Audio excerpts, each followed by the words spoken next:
Halo semuanya, pada hari ini saya akan menunjukkan proses memasak nugget nabati saya untuk program KOA. Sini saya memulai dengan menyiapkan bahannya, yaitu kembang tahu, kedelai kuning, tepung roti, bawang-bawang, bumbu-bumbu seperti lada, garam, dan gula, tepung tapioka, dan juga dengan telur.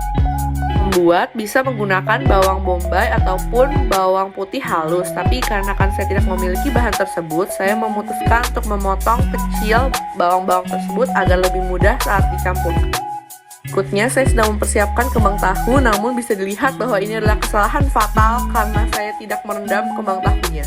Saya terlambat saat menyadari bahwa kembang tahu perlu direndam dan saya menggunakan kembang tahu yang masih keras sehingga menghancurkan proses. Di sini saya menyiapkan food processor untuk menyampurkan semua bahan-bahannya.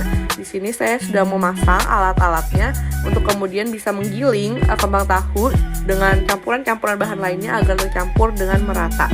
Di sini saya menaruh kembang tahu, kemudian saya menuangkan juga bawang-bawang yang sudah dipotong sebelumnya, bumbu-bumbu seperti garam, lada dengan gula, serta 2 sendok makan tepung tapioka dan juga dengan sebutir telur.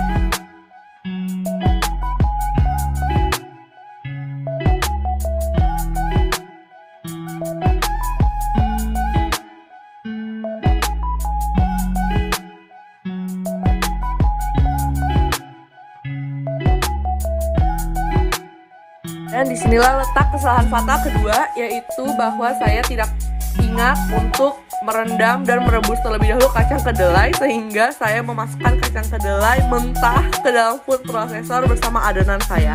Bisa dilihat bahwa adonan terlihat sangat tebal dan juga tidak mudah hancur karena sifat dari kacang kedelai dan kembang tahu yang masih sangat kaku.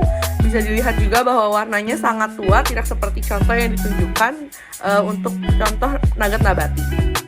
Setelah bahan-bahan tersebut tercampurkan, meskipun kurang rata, saya tuangkan di wadah untuk kemudian disiapkan agar bisa ditim di kukusan.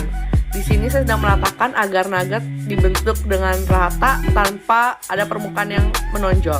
Di sini saya sudah memanaskan air dan di sini saya akan meletakkan nugget nabati yang akan dibuat selama 20 menit di kukusan. Kemudian di sini saya akan mempersiapkan untuk membuat batter, yaitu terdiri dari tepung terigu, maizena, namun saya tidak memiliki maizena jadi diganti dengan tepung aci dan juga campuran 40 ml air. Adonan batter diaduk hingga merata supaya tidak ada lagi gumpalan-gumpalan tepung yang tersisa. Kemudian kita akan menyiapkan bahan-bahan untuk coating batter yang kedua, yaitu adalah tepung roti.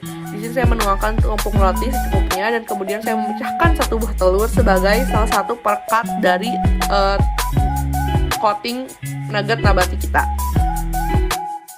Oh iya, setelah proses kukusan selesai, nugget nabati akan didiamkan terlebih dahulu selama setidaknya 30 menit di freezer. Di sini saya sudah mendiamkan selama kurang lebih 2 jam dan kemudian saya potong dan saya letakkan di adonan tepung. Dimulai dari adonan batter yang dibuat, kemudian kita baluri dengan telur hingga akhirnya kemudian dilapisi dengan breadcrumb.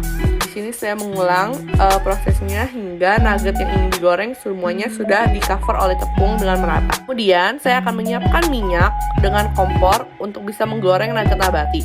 Di sini saya menggoreng dengan minyak yang cukup panas agar nugget cepat matang dan matang dengan warna yang bagus. Setelah warnanya terlihat keemasan, saya angkat nugget dan kemudian saya tiriskan untuk menurunkan semua minyak-minyaknya. Setelah itu saya angkat dan saya tuangkan di piring yang sudah beralaskan tisu minyak. Begini penampakan nugget nabati yang saya buat. Dalamnya terlihat seperti nugget pada umumnya, namun maaf sekali saya tidak mencobanya. Meskipun pembuatan nugget nabati saya gagal, namun saya menyadari beberapa hal, yaitu bahwa jika stepnya dilakukan dengan benar, sebenarnya untuk membuat nugget nabati ini tidak begitu sulit.